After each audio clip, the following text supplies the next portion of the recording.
एक सरकारी अस्पताल में एडमिट हो गए।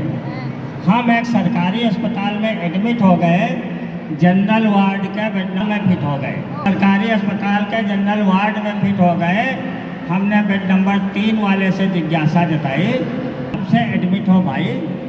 ये सुनकर बेड नंबर 3 आया, बोला मैं पैदा होने के बाद डिस्चार्ज ही कहाँ हो पाया। बोला मैं पैदा होने के बाद डिस्चार्ज ही कहाँ हो पाया। हमने कहा कमाल है। बोला क्यों, तुम्हें पता नहीं है सरकारी अस्पताल है। हम तो इतना सुनकर से डर गए, मैं तो इतना सुनकर से डर गया, लेकिन हमारे वार्तालाप सुनकर नितिन जी बेड नंबर 2 वाला दहशत में मर गया। लेकिन हमारे वार्तालाप सुनकर बेड नंबर 2 वाला दहशत में मर गया। अब तो हम और भी ज़्यादा भयग्रस्त हो गए, कंबल ओढ़कर हनुमान चालीसा पढ़ने में व्यस्त हो गए।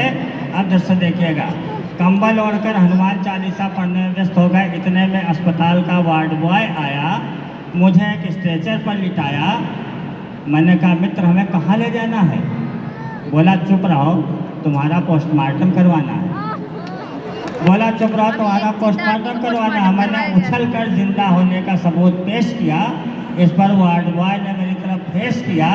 बोला आदमी हो कि दरिंदा हो। बोला आदमी हो कि दरिंदा हो, सरकारी अस्पताल में अभी तक जिंदा हो। अब तो हमारी आत्मा सरकारी तंत्र में भटक रही थी।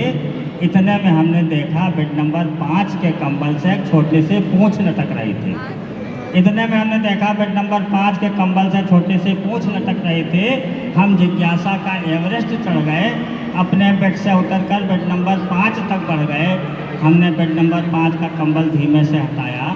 अंदर लेटा हुआ कुत्ता, गजेंद्र सुनना, नहीं तुम्हें कुत्ता नहीं कहना, अंदर लेटा हुआ कुत्ता हमें देखकर अर्थपूर्ण ढंग से मुस्कुराया। अर्थपूर्ण ढंग का मतलब होता है हिंदी में कि that was very meaningful smile.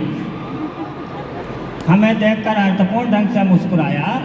उसकी व्यंग भरी मुस्कुराहट ने हमें जता दिया कि यहाँ भी सताने आ गए, किसने पता बता दिया। अब तो हमारी आत्मा हिचकोले खाने लगी।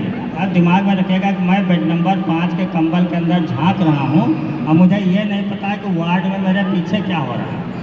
अब तो हमारी आत्मा हिचकोले खाने लगी। तभी पीछे से एक नर्स मेरे इंजेक्शन लगाने लगी। मैंने नर्स से कहा क्या कर रही हैं सिस्टर। नर्स बोली कुत्ते बोलते नहीं हैं मिस्टर। नर्स बोली कुत्ते बोलते नहीं मिस्टर। मैं वहाँ से भागा। नर्स बोली बच गया भागा। बाय द वे सुई इसे ही लग जाती तो इतनी रात में अपने टॉमी के लिए दूसरा इंजेक्शन कहाँ से लाती। तो रात में अपने टॉमी के लिए दूसरा इंजेक्शन कहाँ से लाती। मैं वापस अपने बेड में धंस गया। मन बोला मुकुल महान तो यहाँ से भाग ले वरना फंस गया। मैंने तामझाम समेटा, सड़क पर आ गया। मुझे लगा जैसे कोई नई जिंदगी पा गया। मैं सड़क पर खड़ा खड़ा अपने उज्जवल भविष्य के बारे में सोच रहा था और एक समझदार रिक्शा वाला हमें नर्सिंग होम चलने के लिए पहुँच रहा था। मैंने रिक्शे वाले से कहा मित्र सही फरमाते हो, लेकिन किसे कहाँ जाना है ये बिना बताए कैसे जान जाते हो। अब रिक्शे वाले ने जो व्यंग किया है व्यवस्था पर सुनिएगा, बिना बताए कैसे जान जाते हो। रिक्शे वाला बोला बाबूजी आपके चेहरे की दहशत बता रही है कि सवारी जिंदा बचकर सरकारी अस्पताल से ही आ रही है। और सरकारी अस्पताल से जिंदा बचे लोग आजकल नर्सिंग होम ही जाते हैं।